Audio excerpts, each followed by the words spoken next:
विठ्ठल विठ्ठल विठ्ठल विठ्ठल विठ्ठल मेरो नाम है।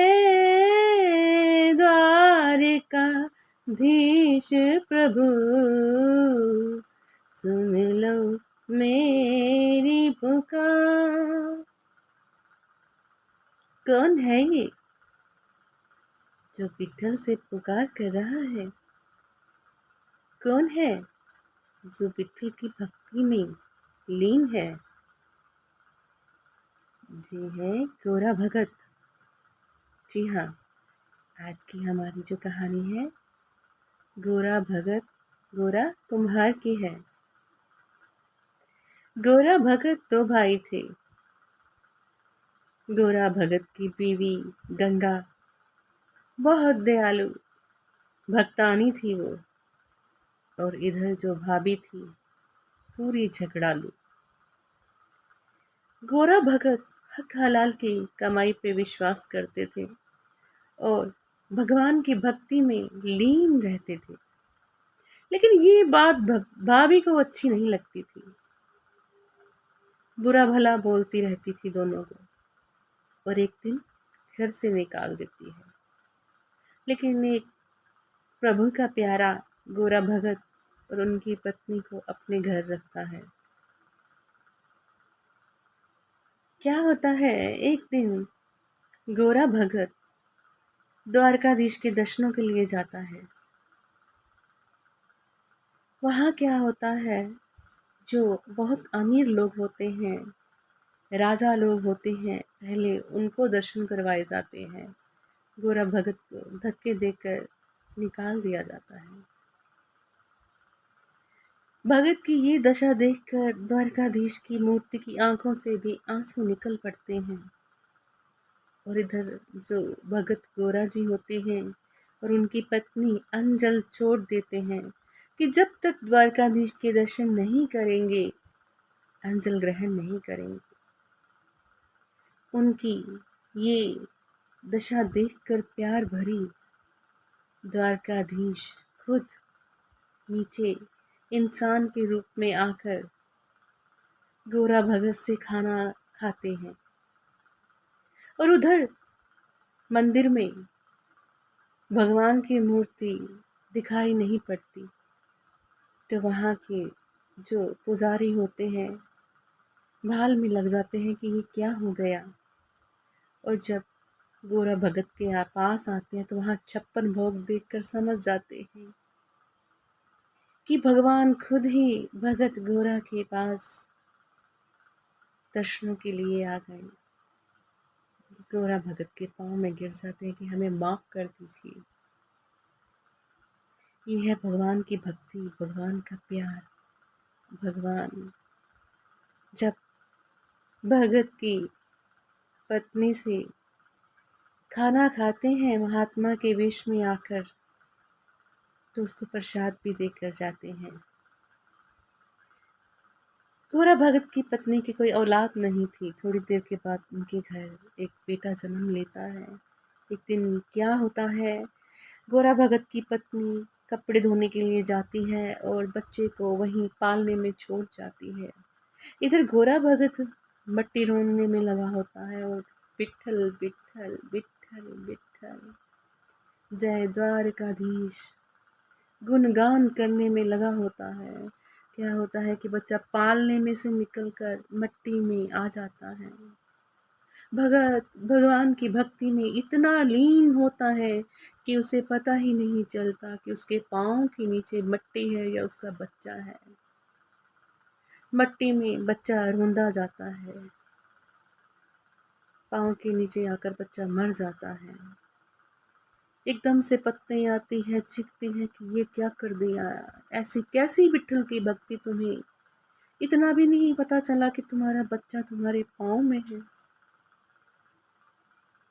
ये देखकर गोरा भगत कर्रा उठता है कि हाय भगवान, ये मैंने क्या कर दिया, मेरे से पाप हो गया कि मुझे इतना भी नहीं पता चला कि मैं अपने बच्चे को अपने पाँव में रोंद रहा हूँ। मुझे माफ़ कर देना भगवान। पुत्र वियोग में पत्नी एक दिन भगवान कृष्ण की मूर्ति को फेंकने लगती है और गोरा भगत जब उसे पकड़ने लगते हैं तो द्वारकाधीश की कसम देकर कहती है कि मुझे छूना मत। जैसे ही वो भगवान की मूर्ति फेंकती है, गोरा भगत हाथों में पकड़ लेता है और कहता है कि तूने आज मुझे द्वारकाधीश की कसम डाल दी। आज से मैं तुम्हारे साथ ग्रस्त में नहीं रहूंगा। मैं अपने द्वारकाधीश की कसम नहीं तोड़ सकता।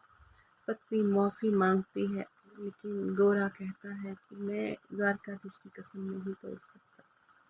पत्नी अपनी बहन का रिश्ता घर लेकर आती है कि मैंने भगत का सुख सब गंवा दिया। अब मैं अपनी बहन को लेकर आऊंगी। स्त्री हट से वो गोरा भगत को मना लेती है शादी के लिए, लेकिन जब फेरे हो रहे होते हैं तो इनकी पत्नी की माँ कहती है, जैसे मेरी बड़ी बेटी के साथ बरतते हो ऐसे ही मेरी छोटी बेटी के साथ भी बरतना। शादी की पहली रात ही गोरा भगत कहता है अपनी दूसरी पत्नी जमुना से कि मैं तुम्हारे साथ गृहस्थ में नहीं रहूंगा, क्योंकि मेरे द्वारकाधीश की कसम खिलाई है तुम्हारी माँ ने, जैसे बड़ी से बरतते हो वैसे ही छोटी से बरतना। जमुना भी मालिक की प्यारी होती है। जब उसको सारा सत्य पता चलता है तो कहती है कोई बात नहीं, मैं भगत के साथ ही जिंदगी गुजारूंगी।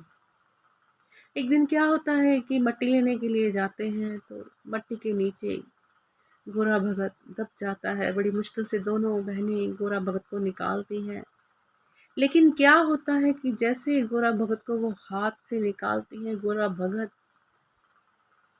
दुखी हो उठता है। कहता है कि मेरे द्वारकाधीश की कसम थी कि मैं तुम दोनों को हाथ नहीं लगाऊंगा।